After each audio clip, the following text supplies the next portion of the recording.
Assalamualaikum warahmatullahi wabarakatuh. Saya Amanda Helena, perwakilan dari kelompok 5 yang beranggotakan Fidela Larissa, Ahmad Husni, Maika Arifatul, Kansa Kamilia, Halimatus Saida, dan saya sendiri Amanda Helena ingin mempresentasikan hasil kerja kami berjudul Konservasi Sumber Daya Alam dan Lingkungannya. Sumber daya alam adalah sesuatu yang berasal dari alam dan dimanfaatkan untuk memenuhi kebutuhan manusia. Menurut UU Nomor 32 Tahun 2009 tentang Pelindungan dan Pengelolaan Lingkungan Hidup, sumber daya alam adalah unsur lingkungan hidup yang terdiri dari sumber daya hayati dan non-hayati yang secara keseluruhan membentuk kesatuan ekosistem. Serta lingkungan hidup adalah sistem kehidupan yang terdapat campur tangan manusia terhadap tataran ekosistem. Berdasarkan pengertian sumber daya alam dan lingkungan tersebut, dapat disimpulkan bahwa sumber daya alam merupakan unsur dari suatu lingkungan hidup. Bagian SDA. SDA terbagi menjadi beberapa jenis. Yang pertama berdasarkan sifatnya, yaitu renewable resource, dapat diperbaharui. Sumber daya alam jenis ini merupakan sumber daya alam dalam waktu pendek dapat berkurang, tetapi dalam jangka panjang akan pulih kembali karena proses alam. Contoh, hutan, perikanan, dan peternakan. Yang kedua yaitu non-renewable resource atau tidak dapat diperbaharui. Sumber daya alam jenis ini merupakan sumber daya alam yang tidak dapat diproduksi karena proses pembentukannya memerlukan waktu jutaan tahun. Maka dipergunakan sebijaksana mungkin bagi pembangunan manusia tanpa menimbulkan pencemaran lingkungan. Contoh, batu bara, minyak bumi, gas alam. Yang ketiga yaitu sumber daya alam tidak habis, yang merupakan sumber daya alam yang selalu ada dan keberadaannya jelas konstan.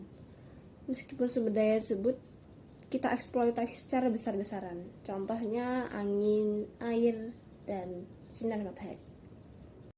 Selanjutnya, ada pembagian sumber daya alam berdasarkan potensi penggunaannya. Yang pertama, sumber daya alam materi. Jenis sumber daya alam ini hanya digunakan dalam bentuk fisiknya saja. Contohnya seperti besi, kayu, serat kapas, dan emas. Yang kedua, ada sumber daya alam energi. Jenis sumber daya alam ini digunakan dengan memanfaatkan nilai kegunaan dari suatu barang yang kemudian dijadikan sebagai energi. Contohnya seperti minyak bumi, gas bumi, air terjun, dan sinar matahari. Yang ketiga, sumber daya alam ruang. Jenis sumber daya alam ini dimanfaatkan atau digunakan untuk ruang tempat hidup atau tempat tinggal. Contohnya seperti area daratan, lautan, gurun, dan hutan. Selanjutnya, pembagian sumber daya alam berdasarkan macamnya. Yang pertama, abiotik. Sumber daya alam ini merupakan sumber daya benda mati. Contohnya yang sering ditemukan dalam kehidupan sehari-hari kita, seperti tanah, batu, air, dan angin. Yang kedua ada biotik. Sumber daya alam ini merupakan sumber daya berupa makhluk hidup. Contohnya seperti manusia, hewan, dan tumbuhan. Sumber daya buatan. Sumber daya buatan adalah sumber daya alam yang telah ditingkatkan daya gunanya untuk kepentingan pertahanan negara. Contohnya sawah, waduk, dan perkebunan. Sumber daya manusia. Sumber daya manusia merupakan individu yang produktif dan bekerja sebagai penggerak organisasi, baik itu organisasi yang ada di dalam suatu instansi atau perusahaan, dan merupakan sumber daya yang tidak dapat digantikan serta menjadi aset yang penting. Contohnya, tenaga kerja terlatih, tenaga kerja jasmani, dan tenaga kerja rohani. Konservasi SDAL merupakan pengelolaan SDA untuk menjamin pemanfaatannya secara bijaksana serta menjaga keseimbangan ketersediaannya. Tujuannya adalah agar generasi manusia selanjutnya tetap bisa merasakan manfaat yang sama dari sumber daya alam di masa mendatang. Upayanya dengan melakukan pembangunan berkelanjutan, yaitu pembangunan yang dilakukan dengan tetap memenuhi kebutuhan sekarang tanpa mengurangi kemampuan sumber daya alam untuk memenuhi kebutuhan generasi mendatang. Konservasi sumber daya alam lingkungan terbagi menjadi dua bagian, yaitu konservasi sumber daya alam hayati dan konservasi sumber daya alam non-hayati. Konservasi sumber daya alam hayati merupakan suatu kegiatan pengelolaan terhadap sumber daya alam hayati yang pemanfaatannya dilakukan secara bijaksana untuk menjamin kesinambungan persediaannya dengan tetap memelihara dan meningkatkan kualitas keanekaragaman dan nilainya. Konservasi sumber daya alam hayati dan ekosistemnya melakukan berdasarkan pada pelestarian kemampuan dan pemanfaat sumber daya alam hayati dalam ekosistemnya secara serasi dan seimbang. Pelaksanaan konservasi sumber daya alam hayati dapat dilakukan dengan cara cek in situ dan ex situ. Cara in situ adalah pengawatan tumbuhan dan satwa dilakukan di dalam habitat asal aslinya tanpa membawa keluar dari habitat. Bentuk konservasi in situ dapat dilakukan seperti kawasan suaka alam, cagar alam, marga satwa, dan kawasan pelestarian alam seperti taman nasional, taman hutan raya, dan taman wisata alam. Sedangkan cara ex situ adalah pengawatan tumbuhan dan satwa yang dilakukan dengan membawa atau dilakukan di luar lokasi asal habitatnya. Konservasi ex situ dapat dilakukan oleh lembaga konservasi seperti kebun raya, arbitrum, kebun binatang, taman safari, dan tempat penyimpanan benih dari sperma satwa. Selanjutnya ada konservasi sumber daya alam non-hayati.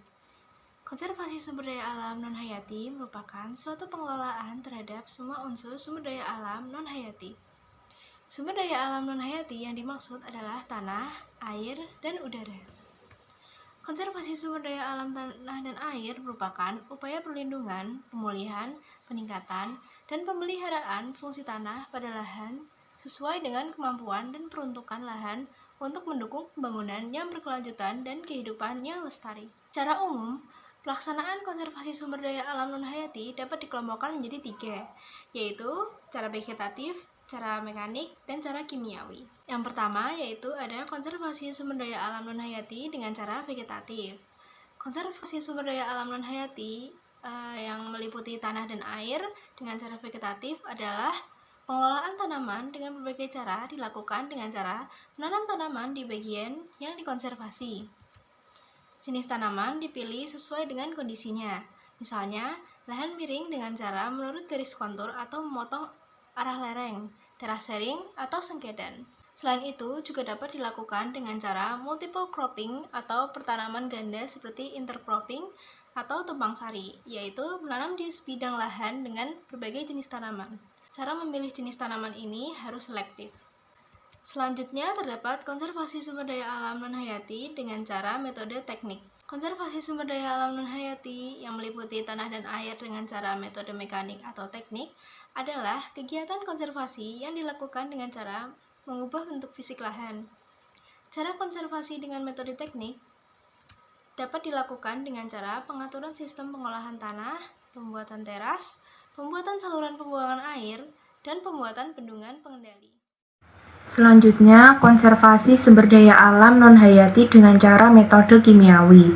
Konservasi sumber daya alam non-hayati seperti tanah dan air dengan cara kimiawi adalah cara konservasi dengan menggunakan zat kimiawi.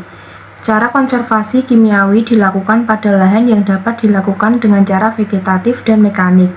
Konservasi secara kimiawi dilakukan dengan menyemprotkan zat kimia ke tanah yang dikonservasi. Penggunaan dengan bahan kimia ini harus sangat hati-hati, karena apabila penggunaannya sembarangan akan membahayakan makhluk hidup lainnya. Teknik konservasi kimiawi jarang digunakan dan dilakukan karena keterbatasan akses modal, sulit pengadaannya, dan hasilnya tidak jauh berbeda dengan cara lainnya. Peran mahasiswa dalam konservasi SDAL di masyarakat dan kampus. Di dalam kampus terdapat beberapa aktivitas yang dapat dilakukan, adalah penghijauan yang dilakukan oleh mahasiswa melalui kegiatan menanam pohon, baik itu mahasiswa baru maupun melalui kegiatan KKN, mengurangi penggunaan plastik, memisahkan jenis sampah, dan menghemat energi listrik maupun air. Implementasi pengelolaan SDA juga dapat dilakukan melalui penelitian dan pengabdian kepada masyarakat, baik yang dilakukan oleh dosen maupun mahasiswa. Kegiatan pemberdayaan masyarakat dilakukan melalui penguatan kelompok. Masyarakat peduli lingkungan, menjaga kearifan lokal lingkungan, maupun di dalam pengelolaan SDA yang lestari. Kegiatan pengelolaan SDA yang dapat dilakukan di luar kampus antara lain pendampingan pengelolaan pertanian organik di berbagai wilayah, baik di permukiman maupun di sekolah, guna mewujudkan pangan lestari yang sehat untuk dikonsumsi dan pengembangan batik yang ramah lingkungan dengan memanfaatkan tumbuh-tumbuhan sebagai pewarna alami untuk mengurangi pencemaran dan kerusakan lingkungan.